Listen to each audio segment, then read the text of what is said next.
And as I end my time in the White House, I can think of no better message to send to our young people in my last official remarks as First Lady.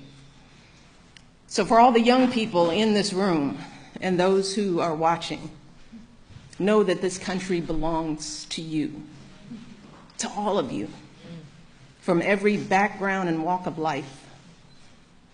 If you or your parents are immigrants, know that you are part of a proud American tradition, the infusion of new cultures, talents and ideas, generation after generation, that has made us the greatest country on earth.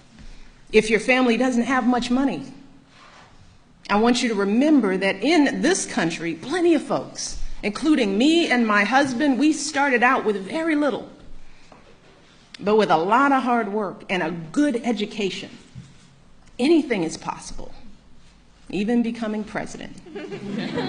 That's what the American dream is all about. If you are a person of faith, know that religious diversity is a great American tradition too. In fact, that's why people first came to this country, to worship freely. And whether you are Muslim, Christian, Jewish, Hindu, Sikh, these religions are teaching our young people about justice and compassion and honesty. So I want our young people to continue to learn and practice those values with pride. You see, our glorious diversity, our diversities of faiths and colors and creeds, that is not a threat to who we are. It makes us who we are. So the young people here and the young people out there, do not ever let anyone make you feel like you don't matter or like you don't have a place in our American story, because you do. And you have a right to be exactly who you are. But I also want to be very clear. This right isn't just handed to you. No, this right has to be earned every single day. You cannot take your freedoms for granted. Now, just like generations who've come before you, you have to do your part to preserve and protect those freedoms. And that starts right now, when you're young. Right now, you need to be preparing yourself to add your voice to our national conversation. You need to prepare yourself to be informed and engaged as a citizen, to serve and to lead, to stand up for our proud American values and to honor them in your daily lives. And that means getting the best education possible so you can think critically, so you can express yourself clearly, so you can get a good job and support yourself and your family, so you can be a positive force in your communities. And when you encounter obstacles, because I guarantee you, you will, and many of you already have, when you are struggling and you start thinking about giving up, I want you to remember something that my husband and I have talked about since we first started this journey nearly a decade ago. Something that has carried us through every moment in this White House and every moment of our lives. And that is the power of hope. The belief that something better is always possible if you're willing to work for it and fight for it.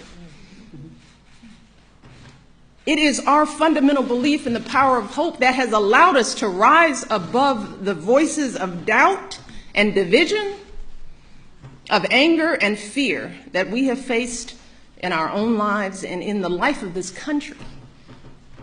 Our hope that if we work hard enough and believe in ourselves, then we can be whatever we dream, regardless of the limitations that others may place on us.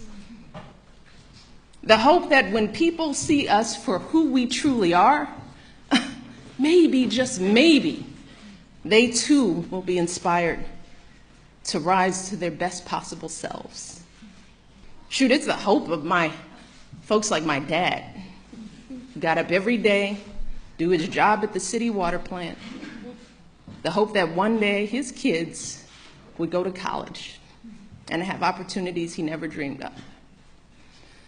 That's the kind of hope that every single one of us, politicians, parents, preachers, all of us, need to be providing for our young people, because that is what moves this country forward every single day.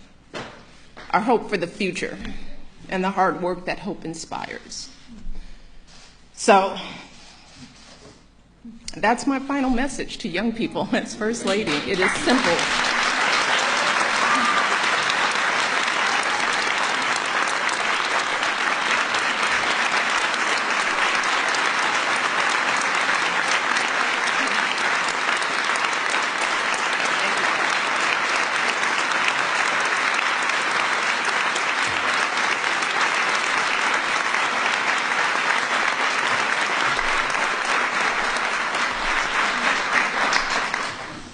I want our young people to know that they matter, that they belong. So don't be afraid. You hear me? Young people, don't be afraid. Be focused. Be determined. Be hopeful. Be empowered. Empower yourselves with a good education. Then get out there and use that education to build a country worthy of your boundless promise. Lead by example with hope, never fear. And know that I will be with you, rooting for you and working to support you for the rest of my life. And that is true, I know, for every person who is here today, and for educators and advocates all across this nation who get up every day and work their hearts out to lift up our young people. And I am so grateful to all of you for your passion and your dedication and all the hard work on behalf of our next generation. And I can think of no better way to end my time as First Lady than celebrating with all of you. So I want to close today by simply saying thank you. Thank you for everything you do for our kids and for our country. Being your First Lady has been the greatest honor of my life, and I hope I've made you proud.